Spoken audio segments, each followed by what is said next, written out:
Во тема на денот вечерва, како што најавив, разговарам со Арбен Таравари. Господин Таравари, добро вечер, ви благодарам за присуството во Дневникот. Добро вечер, Иван, ти благодарам за покана. Многу актуелен сте изминатиот месец, мислам дека една од најактуелните личности на македонската политичка сцена, но некако сите се во дилема. Зошто Арбен Таравари од ваква комотна позиција излезе од владата? Што се случи? Ќе ни кажете ли ви? Да, апсолутно. Ќе се обидам да објаснам за јавноста. Токму така, јас бев министер за здравство и лично комотно се осеќав и се обидував со целата екипа во здравство да направиме што подобри проекти и како да го унапредиме здравството. Меѓутоа, јас освен министер за здравство сум и председател на една партија која што е многу важна за мене. Значи, ако избирам меѓу мојата комотна позиција и иднината на мојата партија, на нашата партија, тогаш во секој случај попрво би ја избрал иднината на нашата партија, отколку јас да продолжам да бидам министер. Значи, немаше никакви дилеми дали треба да продолжам ја како министер, тоа можев да си продолжам и да одиме на локални избори. Меѓутоа, ја гледав дека немаме перспектива и проектот кој што беше влен, а проектот го направивме минатата година, 2024 година, се со цел дуи да ја однесеме во опозиција. И јас денеска сум многу горд што тој проект успеа, дуи е денеска во опозиција, меѓутоа проектот влен за жал после избори, иако јас лично имав иницијатива да се споиме во една партија, видов дека тој проект не е одржлив на долг рок. Зошто не е одржлив? Многу лидери, многу различни карактери? 4 партии, видете, 3 партии се партии кои што се излезени од ДУИ, искрено. Единствена која што немаше врска, никогаш немала врска со ДУИ е Алијанса за албанците, која што е, да речам така, наследник на ДПА, бившата ДПА. Со еден од амбасадорите во Македонија ја анализирав подолго ситуацијата за да се разбере од ДПА и ПДП, потоа ДУИ и ДПА, и денеска овие партии со кои што бевме влена, друга формула немаше за да се победи ДУИ, беше само со нив да се соработува. Знаете, Алтернатива и БЕСА беа заедно до 2017 година и се партија која што е дериват на ДУИ, која што излезе од ДУИ, потоа Изет Меджити, знаете, 20 години беше подпредседател на ДУИ и излезе од ДУИ, меѓутоа минатата година немаше друга можност и друга опција за да се направи резултат кој што беше фантастичен, 107.000 гласови, а Алијанса за албанците е дериват на ДПА, повеќето членови во Алијанса за албанците над 80% се бивши членови на ДПА. И до овде се е разбирливо за сите, вас минатата година ве обедини токму таа идеја дуи да замине во опозиција. И нејасно е сега, затоа што во јавноста се представува дека Арбен Таравари, човекот кој што гласно зборуваше дека е редно време дуи да замине во опозиција и Али Ахмети да седне во клупите на опозицијата, станува човек кој што го поврзуваат како соработник на ДУИ, човек кој што повторно се враќа за да му помогне на ДУИ да се врати на власт. Не, значи Арбен Таравари размислува, ви реков, од сопствена комоција или иднина на партија, избира за иднината на партијата. На крајот на денот, во ноември ќе не прашуваат како партија не дали и колку министерски места имаме, туку колку општини ќе раководи Алијанса за албанците. Ова е многу битно за нас, бидејќи колку општини ќе имаме, тоа сум го кажал и на премиерот Христијан Мицковски дека ВМРО ги победи изборите 2021 година, кога доби 45 општини. После тоа чекаше да се одржат парламентарните избори и да добие 50, стигна бројката до 58 пратеници. И јас повеќе размислувам за нашата партија да излезе што подобра на локалните избори, да има што повеќе гласови и што повеќе општини да раководи. Колку очекувате општини да добиете на локалните избори? Јас мислам, сега зависи од... Што за вас би било победа на локалните избори? Ако имаме над 5 општини, 5 и повеќе општини, ја мислам дека е успех за Алијанса за албанците. Ако е под тоа, тогаш е неуспех. Така да ќе видиме октомври пак граѓанинот одлучува колку и какви кандидатури ќе имаме. Видете, локалните избори се административни избори, не се политички избори, како парламентарните избори.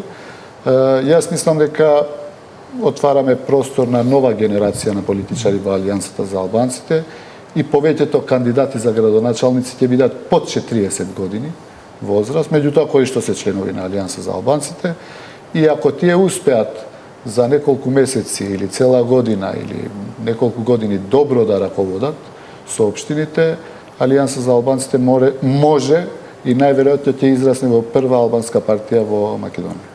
Ке одите некаде заедно со ДУИ како што ве обвинуваат од време? Видете, иако одамна викаат дека имаме договор, ете јас вечера ви кажувам, уште немаме договор, меѓутоа сега сме опозицијска партија, во одредени општини, да бидеме искрени, можда ќе има соработка влен ДУИ Алијанса. Например, Кичево. Кичево е типичен пример кај што за жал така ќе дојде крајот да се гласа за македонец или албанец, иако не би посакал така да бидат изборите, туку да се гласа за кандидат. И за одредени други општини може да има соработка Алијанса, ДУИ, Влен. Зборувам за 4-5 општини. И тоа на никого нема да му пречи? Јас мислам дека се уште перцепцијата не успеавме во Македонија да направиме општество во кое што сите граѓани ќе избираат секогаш најдобрата особа кој што може да раководи со општините. Се уште за жал сме сегрегирани, што мене лично тоа не ми се допаѓа. Меѓутоа тоа е реалноста во Македонија, така да во некои општини во зависност кажав и од етничката конфигурација на општините ќе има соработка со различни партии. Така да во втор круг ќе видиме, тогаш е веќе друга работата, иако некои викаат во како беше во теоријата на политиката, во теоријата на политиката е се е можно. Имаше најава за средба со Филипче, се видовте, разговаравте нешто? Не сум се видел, видете, со Венко ние се знаеме од како доктори од пред 20 години, сме блиски пријатели, меѓутоа ете немавме прилика, меѓутоа секако дека ќе пијам кафе со сите таман работа што сме во политика и нормално е да седнеме и да пиеме кафе и тоа не гледам дека е нешто посебно.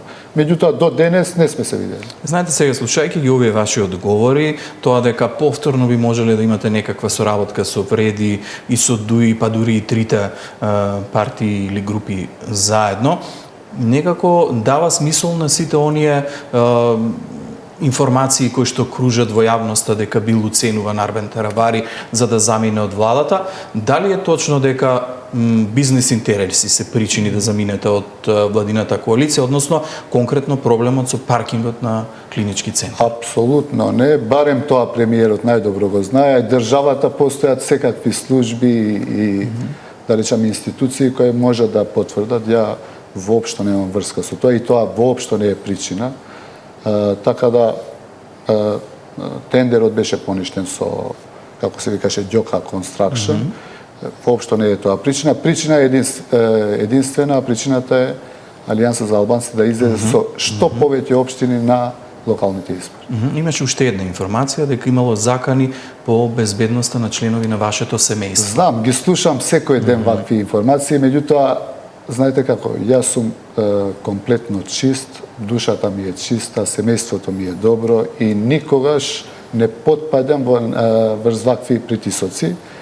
Најтежок период за мене беше февруари минатата година, 2024 година, кога ДУИ имаше премиер и половина од министрите во владата и инсталирани во сите институции во државата.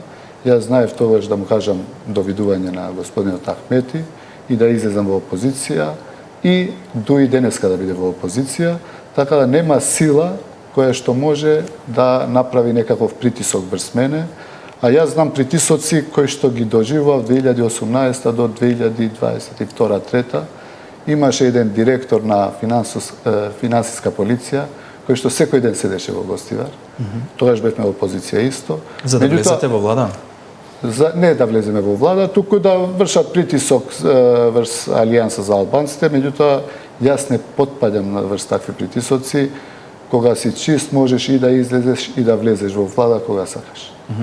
Сега рековте дека сето ова го правите во интересот на Алијанса за албанците, ама па сега сите ние се прашуваме, добро, сега Што е Алијанса за албанците? Водите спор со Зијадин Села, од друга страна се промовира трето крило со овие ваши донеодамна најблиски соработници. Што се случува со Алијанса за албанците? Значи, Алијанса за албанците е партија која што има анкети кои што се прават, и тоа не е една, туку има 4-5 анкети.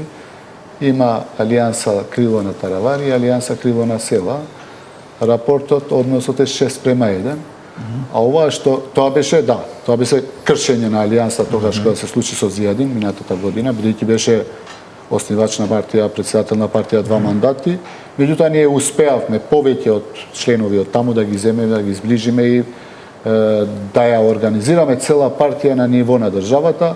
Ова што се случува последно време, ова е гребнатинка врз Алијанса за албанците. Тоа се 10, 15, 20 функционери кои што не можат да се повлечат од фотели. Ама ви земаат двајца пратеници. Не двајца пратеници, еден пратеник. Едниот требаше да имате вие пратеничка група. Требаше да имаме, меѓутоа едниот пратеник кој испратија амбасадор и се виде целта, што е, видете, двајцата пратеници што ни избегаа, тие никогаш не биле членови на Алијанса за албанците, меѓутоа ние ги кандидиравме за Ваша е грешката. Апсолутно. Меѓутоа тие што беа членови на Алијанса, 3 пратеници, тие ниту не размислуваа за да се повлечат. Се чувствувате ли изневерено од вице-премиерот Фетај и од Азир Алиу? Фетај ми беше како брат. Значи, еве, јавно ќе кажам, пасворд на имејл на сите социјални мрежи, он ги имаше и јас. Значи, толку близок како брат. И нормално дека емоционално за Фетај конкретно, моите двајца најблиски соработници беа Фетај и Снопче.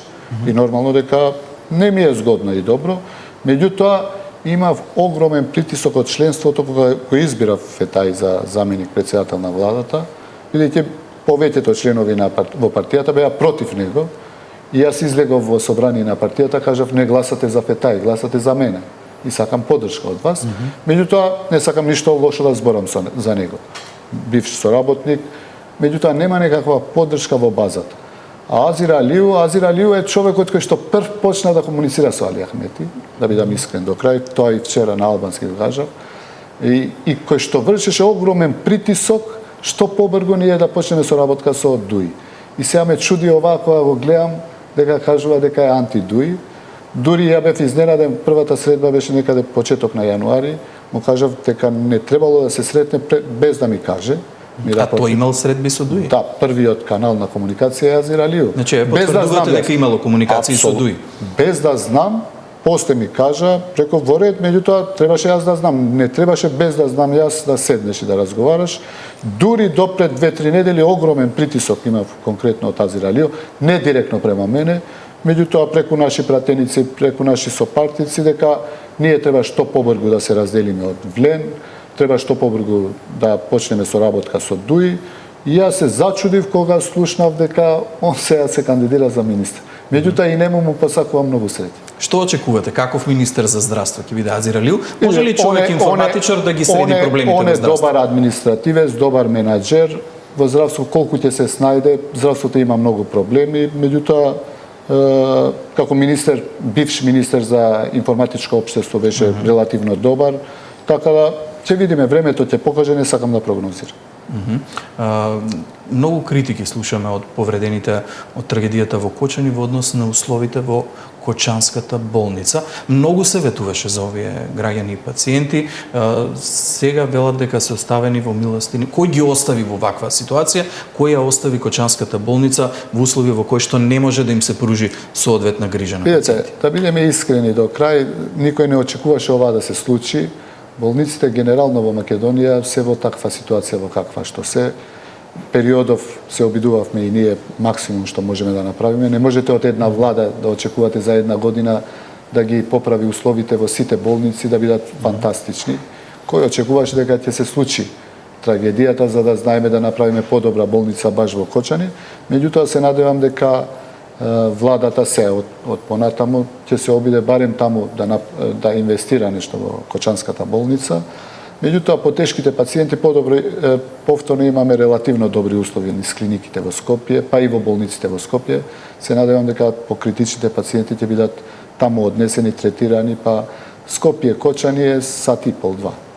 Добро, трошоците за секојдневно лекување се огромни. Знам како е. Тоа нема да биде една недела, две недели. Самиот зборевте дека ќе биде повеќе месеци. Апсолутно. Ако не и година. За некои пациенти ќе биде, значи проценката што беше направена од англиски експерти, дел од пациентите ќе им треба минимум 6 месеци, а на дел од нив до 2 години. Веќе ние имаме обезбедено за одредени пациенти, заменик министерот знае, пренесено е од Турција, кои што се подготвени да прифатат пациенти, и други европски држави ни понудија за одреден број на пациенти да ги задржат подолго трајно да ги третираат.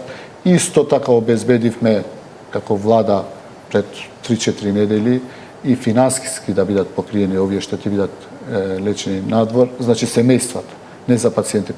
Пациентите ќе бидат рехабилитирани бесплатно, меѓутоа имаат трошоци семејствата да бидат во Анкара или во Истанбул или во Германија или било кај ќе се третираат, за семејството да се обезбеди да биде платено станот, минималните трошоци, така да мислам дека од здравствен аспект релативно добро го изменаџиравме Кочанската трагедија.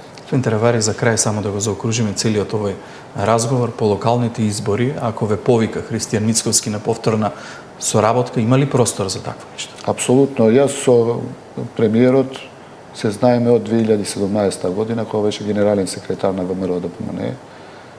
Секогаш сме имали коректни односи и нашата разделба беше коректна.